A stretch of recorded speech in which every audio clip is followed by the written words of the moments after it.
Jake's fork hovers midair as Mia's words hit like a sucker punch. I'm grabbing dinner with Tom tomorrow. Her casual tone doesn't fool him. She's testing him. He knows her tells, and the flicker in her eyes screams trouble. Determined to uncover her game, Jake decides to play along, setting off a chain of moves that could unravel their perfect Seattle life. Will he outsmart her, or will her betrayal break him? Jake Miller, a 32-year-old software engineer, always thought he had it figured out. He and Mia, his wife of 5 years, were the couple their friends envied. Friday nights at Pike Place Market, grabbing fish and chips and dodging tourists, were their ritual.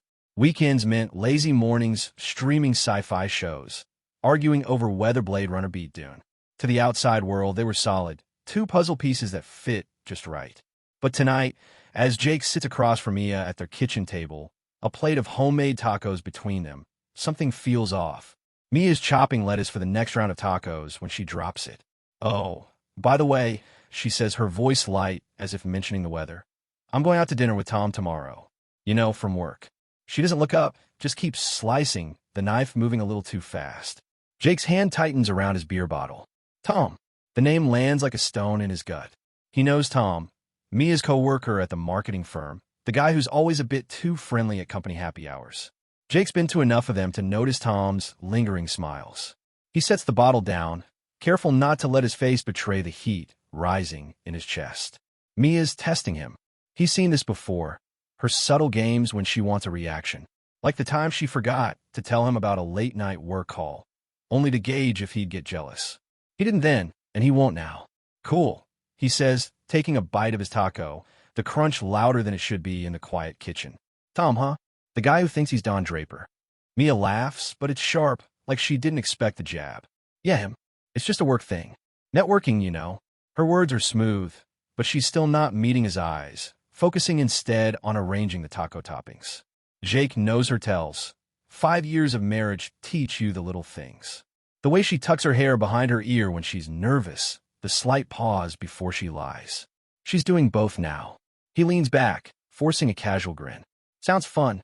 Where you guys going? His tone is neutral, but his mind's racing. This isn't about networking. Mia's been different lately.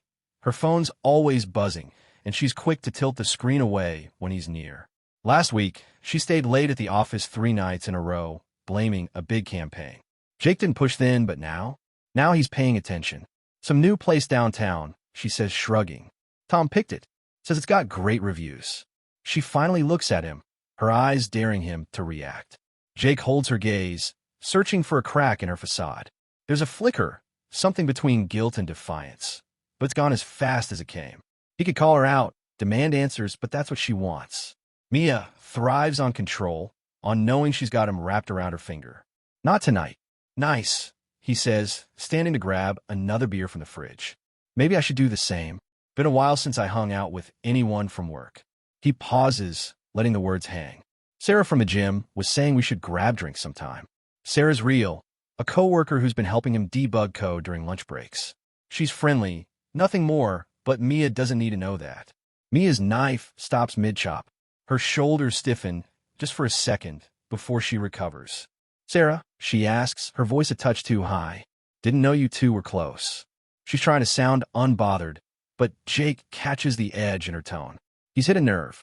We're not, he says, popping the cap off his beer. Just throwing around ideas. Networking. He mirrors her earlier shrug, watching her closely. Mia's lips press into a thin line, and she turns back to the lettuce, chopping harder now. The air in the kitchen thickens, charged with unspoken questions. Jake's not sure what game he is playing, but he's in it now, and he's not about to lose. He finishes his taco, the spice burning his throat, and decides to push a little further. When's your dinner with Tom? Tomorrow night. He keeps his voice light, like he's just making conversation. Mia nods, not looking up. Cool. Maybe I'll text Sarah, see if she's free. He pulls out his phone, scrolling through his contacts like it's no big deal. Mia's eyes dart to him, then away.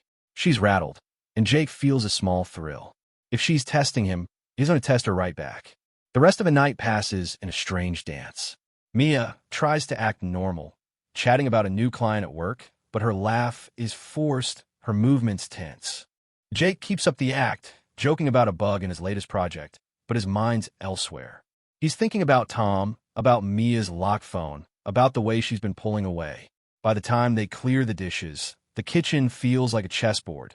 Each move calculated, each word a potential trap. As they head to bed, Mia brushes past him in the hallway, her hand lingering on his arm. "You're okay with this, right?" she asks, her voice soft but probing. Jake smiles, the kind of smile that doesn't reach his eyes. "Why wouldn't I be?" he says. "Have fun tomorrow." He turns away before she can respond, leaving her standing there, the weight of his words sinking in. Jake lies awake that night, staring at the ceiling. Mia's breathing is steady beside him, but he knows she's not asleep either. The game's just begun, and he's already planning his next move. Tomorrow, he'll dig deeper. He'll find out what Mia's hiding and why. For now, he closes his eyes, the faint hum of Seattle city lights filtering through the window, a reminder that nothing in their perfect life is as it seems. Mia's dinner with Tom is tonight, and Jake's gut screams she's crossing a line. Her locked phone hides secrets, and he's done playing nice. As he sets a trap to catch her in the act, the stakes skyrocket. One wrong move, and their marriage could implode. Can Jake outplay Mia at her own game? Or is he walking into a betrayal he can't undo? Jake wakes to the buzz of his phone alarm, the Seattle dawn barely breaking. Mia's already up, her side of the bed cold. He hears her in the kitchen, the clink of a coffee mug, the soft hum of her morning playlist. Last night's tension lingers like a storm cloud, but Jake's got a plan. Mia's dinner with Tom is tonight, and he's not sitting this one out. He needs proof, something to confirm whether her work thing is the test he suspects or something worse. He grabs his phone and texts Sarah, his co-worker from the gym. "Hey, you free tonight? Could use a drink and some advice." Sarah's quick to reply. "Sure. 7 at the Alibi Room? What's up?" Jake hesitates, then types, "Just work stress. See you then." It's a cover. He's not meeting Sarah, but Mia doesn't need to know that. He wants her to feel the same unease she's stirring in him. At breakfast, he drops the bait. "Got plans with Sarah tonight," he says, pouring coffee. "She's been helping me with a project. Figure we grab a beer." Mia's stirring sugar in her coffee, and her spoon pauses just for a second. "Oh, nice," she says, her voice too bright. "Where you going?" Jake shrugs, leaning against the counter. "Some bar downtown. Haven't decided." He watches her closely, catching the way her jaw tightens. She's rattled, but she covers it with a smile. "Cool. Have fun." She grabs her bag and heads out for work, leaving Jake with the sinking feeling that tonight's about to change everything. At his tech firm, Jake's distracted, his code riddled with bugs. His mind's on Mia's phone, locked, always with her, buzzing more than usual. He needs to know what she's hiding. During lunch, he calls an old college buddy, Nate, who's a whiz at tech forensics. "Can you pull deleted texts off a phone without touching it?" Jake asks, keeping his voice low. Nate laughs. "With the right tools, maybe." "What's going on, man?" Jake dodges the question. "Just curious. Hypothetical." Nate promises to send him a link to a software tool that might help. But it'll take time. Time Jake doesn't have. By afternoon, Jake's restless. He leaves work early, claiming a headache, and heads home. Mia's still at the office, so he seizes the chance. Her laptop's on the kitchen table, logged out, but Jake knows her habits. She's lazy with passwords, reusing the same one for everything. He tries her usual, her birthday plus their anniversary, and it works. Her emails open in seconds, but there's nothing incriminating, just work threads and spam. Then he checks her messaging app, synced to her phone. His heart skips as he scrolls through her chats with Tom. "Looking forward to the night," Tom wrote yesterday. Mia's reply, "Me too. Let's see where this goes." Jake's stomach twists. It's not proof of an affair, but it's enough to make his blood run cold. He logs out, careful to leave no trace, and formulates his next move. Confronting Mia now would tip his hand. Instead, he'll follow her tonight, see what she's really up to. He downloads a tracking app and syncs it to a spare phone he keeps in his desk drawer. If Mia's phone is on, he'll know exactly where she is. The app pings. She's still at her office downtown. Jake grabs his keys, his pulse racing. He's not sure what he'll find, but he's done being the passive husband. At 6:30, Jake's parked a block from Mia's office, the Seattle skyline glowing against the dusk. The tracking app shows her phone moving. She's heading to a restaurant called the Pink Door, a trendy spot by the waterfront. Jake's been there once. It's intimate, not the kind of place you go for networking. He pulls up nearby, keeping his car out of sight, and watches the entrance. At 7:05, Mia arrives, stepping out of a rideshare. She's alone, but moments later, Tom pulls up in his sleek black sedan. They greet each other with a hug that lingers too long, and Jake's grip tightens on the steering wheel. He slips out of the car, keeping his distance, and follows them inside, blending into the evening crowd. The restaurant's buzzing, but Jake spots them at a corner table, laughing over wine. Mia's leaning in, her hand brushing Tom's arm. Jake's chest tightens, but he stays calm, pulling out his phone to record audio discreetly. He catches fragments of their conversation. Tom's voice low, Mia's laugh too warm. "You sure Jake's cool with this?" Tom asks. Mia's reply is muffled, but Jake hears enough. He's fine. "I told him it's just work." The lie stings, but it's the next part that floors him. "I need to shake things up," Mia says. "See if he still cares." Jake stops recording, his mind reeling. She's testing him, just as he suspected, but there's more. Her tone suggests she's enjoying this too much. He slips out before they notice, his heart pounding.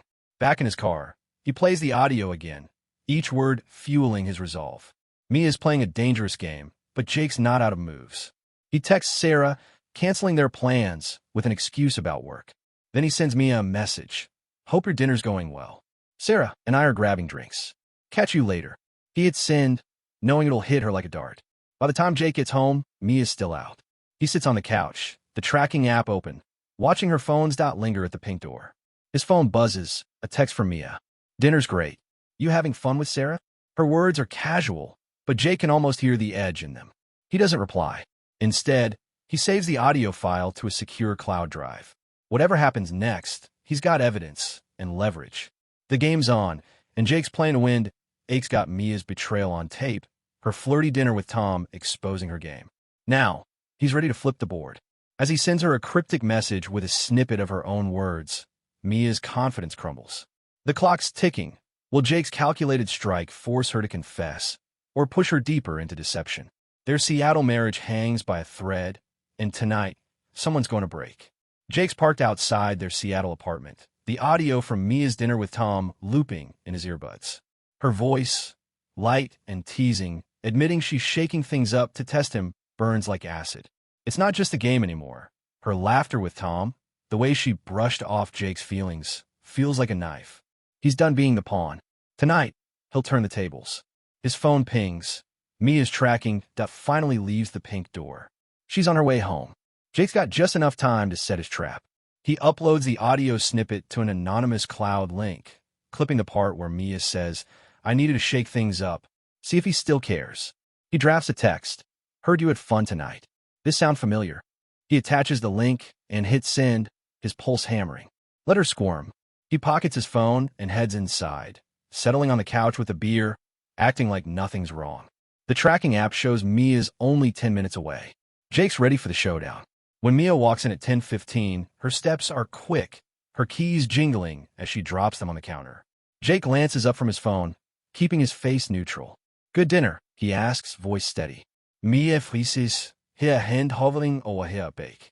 "Yeah, it was fine," she says too fast. She's avoiding his eyes, digging through her purse like she's looking for something. Jake's phone buzzes, her reply to his text. "What's this about? You're being weird."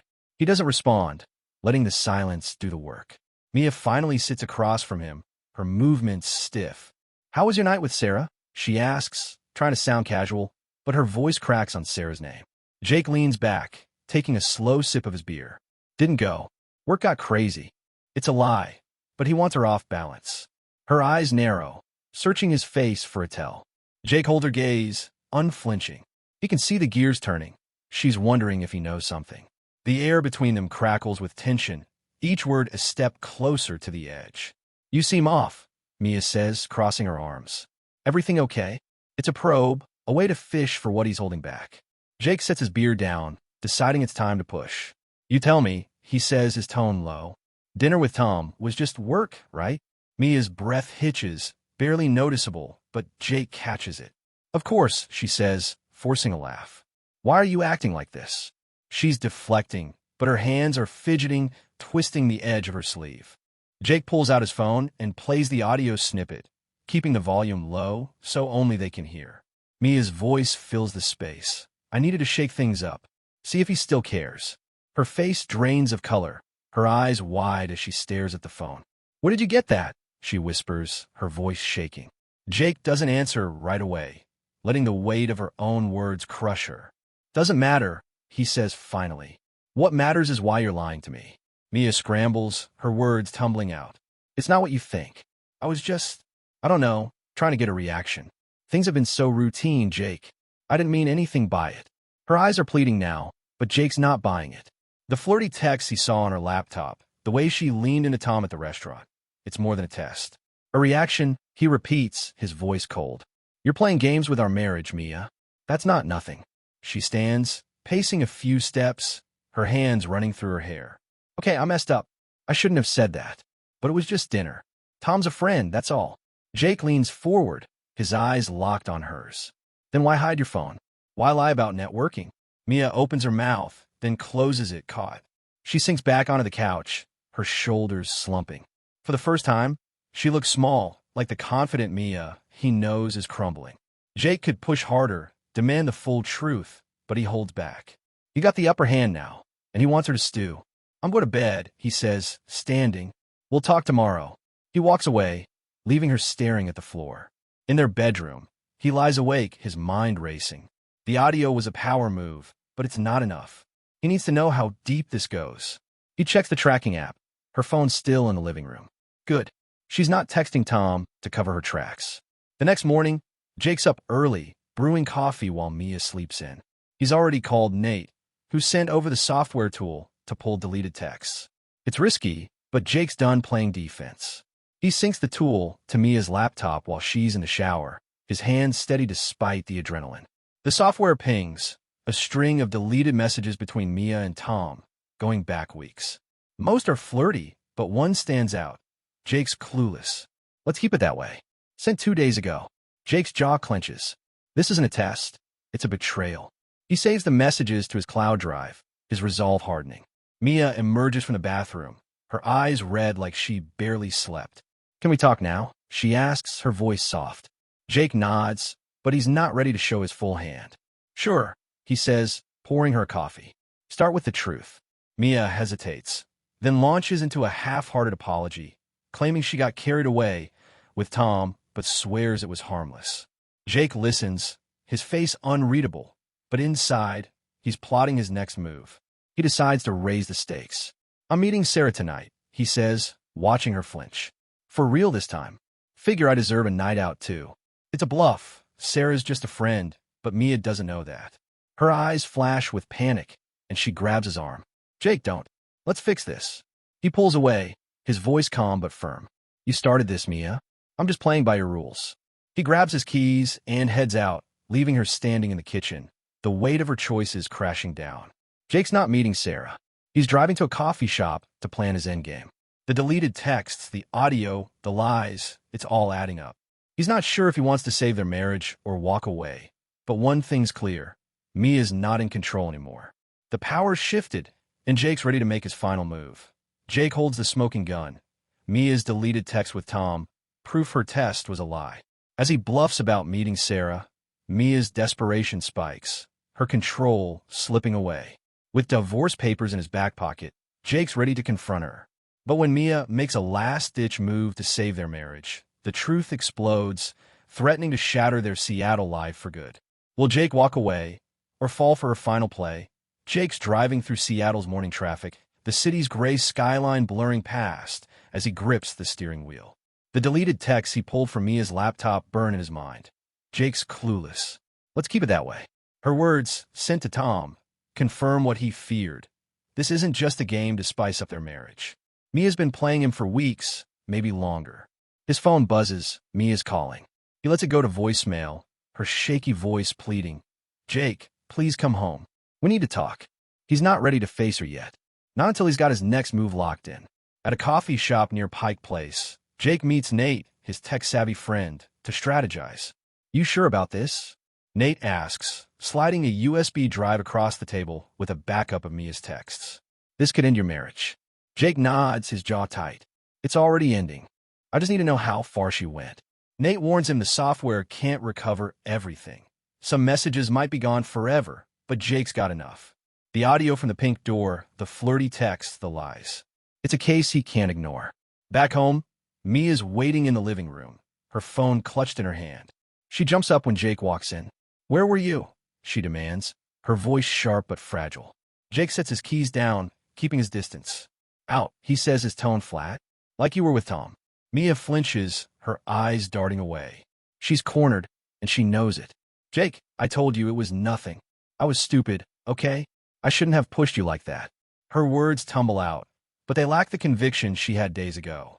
Jake pulls out his phone and opens the tracking app, confirming Mia's phone never left the apartment last night. She didn't run to Tom after their fight. She stayed, stewing. "Nothing," he says, stepping closer. "Then explain this." He plays the audio again, her voice clear. "I needed to shake things up, see if he still cares." Then he reads the deleted text aloud. Jake's clueless. "Let's keep it that way." Mia's mouth opens, but no words come out. Her hands tremble, and she sinks onto the couch. "It wasn't like that," she finally says, her voice breaking. "Tom and I, we got close, okay? But it was just talk. I never meant to hurt you." Jake's not buying it. The texts weren't just talk. They were calculated, secretive. He pulls a folder from his bag, the divorce papers he printed at the coffee shop. He consulted a lawyer friend yesterday, just in case. "You didn't mean to hurt me," he says, tossing the folder onto the coffee table. "You lied, Mia. For weeks. You don't get to call that a mistake." Mia's eyes lock on the papers, her breath catching. "Divorce?" she whispers, like the words foreign. "Heck it. No. We can fix this. I'll stop talking to Tom. I'll do whatever you want." Her desperation is raw, but Jake feels a strange calm. He's not angry anymore, just done. "You don't get it," he says. "This isn't about Tom. It's about trust, and you broke it." He steps back, giving her space to process. Mia grabs the papers, flipping through them, her hands shaking. "You can't be serious," she says, tears welling up. Jake's phone buzzes, a text from Sarah, checking if he's okay after canceling their drinks. He ignores it, but Mia catches the name on the screen. "You're still talking to her?" she snaps, her voice rising. "You're doing the same thing." Jake shakes his head, his patience thinning. "Sarah's a friend. I never lied about her. You can't say the same about Tom." Mia's face crumples, and she buries her head in her hands. For a moment, Jake feels a pang of guilt, but it fades. She started this fire. He's just putting out. He sits across from her, keeping his voice steady. "Tell me everything. Now, or I sign those papers and walk."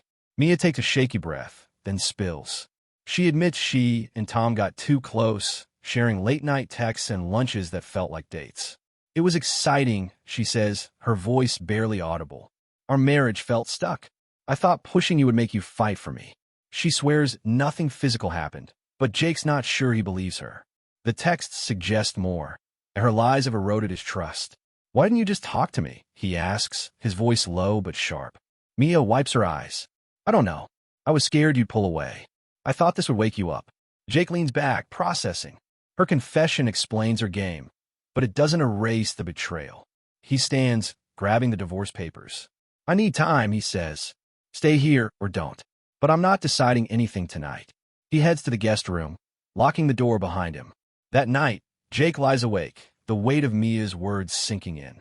Part of him wants to believe her, to salvage what's left of their 5 years together. But the texts, the audio, the way she played him, they're a wall he can't climb. He checks his email. His lawyer friend sent a draft separation agreement. Jake doesn't open it yet. Instead, he texts Nate, "Found what I needed. Thanks." Nate replies, "Be careful, man. You've got the high ground now." By morning, Mia's left a note on the kitchen counter. "I'm staying with my sister for a few days. Please don't give up on us." Jake reads it, then sets it aside. He's not ready to forgive, but he's not signing the papers yet either. He needs space to think, to decide if their marriage is worth saving, or if Mia's betrayal has burned it to the ground. As he heads to work, the Seattle rain starts, matching the storm in his chest. The game's not over, but Jake's holding the winning cards. Jake clutches divorce papers, Mia's betrayal laid bare by texts and lies. Her plea to save their marriage hangs in the air, but he's done playing her game. As Seattle's rain pounds, Jake faces a final choice: forgive her or walk away forever. A last-minute twist for Mia could change everything or seal their fate. Will he reclaim his life or fall for her desperate final move? Jake stands at the edge of Pike Place Market, the Seattle rain drumming on his umbrella. It's been 3 days since Mia left for her sister's. Her note begging him not to give up still crumpled in his pocket. The divorce papers sit and signed on his desk, a ticking bomb. Her confession, flirty texts with Tom, lunches that cross lines, a deliberate plan to shake up their marriage. Replays in his head. Jake's not sure what's worse, her betrayal or the fact he almost fell for it. Today, he's meeting her to decide their future, and he's ready to end the game. His phone buzzes, a text from Mia. Can we meet at the alibi room? 1 p.m. I need to explain. Jake's tempted to ignore it, but he needs closure. He replies, fine, don't be late. The bar's a neutral spot, far from their apartments, suffocating tension. As he walks through the market, the smell of fresh coffee and fish stalls grounding him, Jake mentally rehearses his stance. He got the evidence, texts, audio, her own words. If Mia wants to fight for their marriage, she'll need more than apologies. At 12:55, Jake's at the alibi room, nursing a soda water at a corner table. Mia arrives on time, her steps hesitant as she spots him. She slides into the seat across from him, her hands clasped tightly. Thanks for coming, she says, her voice low. Jake nods, keeping his expression neutral. Talk, he says, leaning back. Mia takes a breath, launching into a story she's clearly rehearsed. I ended things with Tom, she says. I told him it was a mistake. I was lonely, Jake. Our routine, it felt like we were drifting. I messed up, but I love you. Jake's heard this before. Her excuses, her claim it was just talk. He cuts her off. You lied for weeks, Mia. You told Tom I was clueless. That's not love. Her eyes drop to the table as she fidgets with her glass. I know, she says. I was wrong, but I've got proof I cut him off. She pulls out her phone, showing a text to Tom. This is over. I'm focusing on my marriage. Sent this morning. Jake's skeptical. It's too convenient, like another move in her game. Why now? He asks, his voice sharp. Because I caught you. Mia winces, but she doesn't back down. Because I don't want to lose you, she says. I'll go to counseling. I'll give you my phone, my passwords, whatever you need to trust me again. Her voice cracks, and for a moment, Jake sees the Mia he fell for, vulnerable, real. But the memory of her texts, her laughter with Tom at the pink door, keeps him grounded. Trust isn't a switch he can flip. He pulls the divorce papers from his bag, sliding them across the table. I've been thinking, he says. You broke something I can't fix. Not now, maybe not ever. Mia's hand freezes on the papers, her eyes wide. Jake, please, she says, her voice trembling. We can start over. I'll do anything. Before he can respond, his phone buzzes, a message from Nate, his tech friend. Found more deleted texts. Check your email. Jake's stomach tightens. He'd asked Nate to dig deeper into Mia's phone data, just in case. He opens the email on his phone, keeping it angled so Mia can't see. The new texts are from last night, Mia to Tom. Jake's got papers. I'm freaking out. Can we talk? Tom's reply. Meet me tomorrow, usual spot. Jake's blood runs cold. She's still playing him, even now. He locks his phone, his jaw tight. You texted Tom last night, he says, his voice low. After you said it was over. Mia's face pales, her mouth opening to protest. It's not what you think, she starts, but Jake cuts her off. Stop, he says, standing. I'm done with your lies. He grabs the papers, signing his name with a steady hand. You'll get these through my lawyer. Mia's tears spill over, but Jake feels nothing, only relief. He walks out into the rain, leaving her at the table. The city's hum surrounds him, a reminder that he's free. He texts his lawyer friend, send the papers. It's over. Then he messages Sarah, the co-worker who's been a steady friend through this. You free for coffee? Could use a friend. Her reply is instant. Anytime, Jake. You okay? By evening, Jake's at a new apartment, a small studio he leased yesterday. It's bare, but it's his. He unpacks a single box, books, a laptop, a photo of him and Mia from their first Pike Place date. He hesitates, then sets the photo aside. It's a relic of a life that doesn't exist anymore. His phone pings, Mia's final text. I'm sorry, Jake. I hope you find happiness. He doesn't reply. Instead, he steps onto the balcony, the Seattle skyline glowing under the clearing rain. The weight of her betrayal lifts, replaced by a quiet strength. Jake's not vengeful. He didn't leak her texts or humiliate her. He took the high road, letting the truth and the law handle the rest. Mia's left with the consequences, a broken marriage and a reputation at work that'll follow her. especially since Jake anonymously tipped her boss about her networking with Tom. As he sips a beer, watching the city lights, Jake feels something he hasn't in months: peace. He's free to rebuild, to live without lies. Tomorrow, he'll meet Sarah for coffee, not as a game, but as a step towards something real. The rain stops, and Jake knows he's already moving on.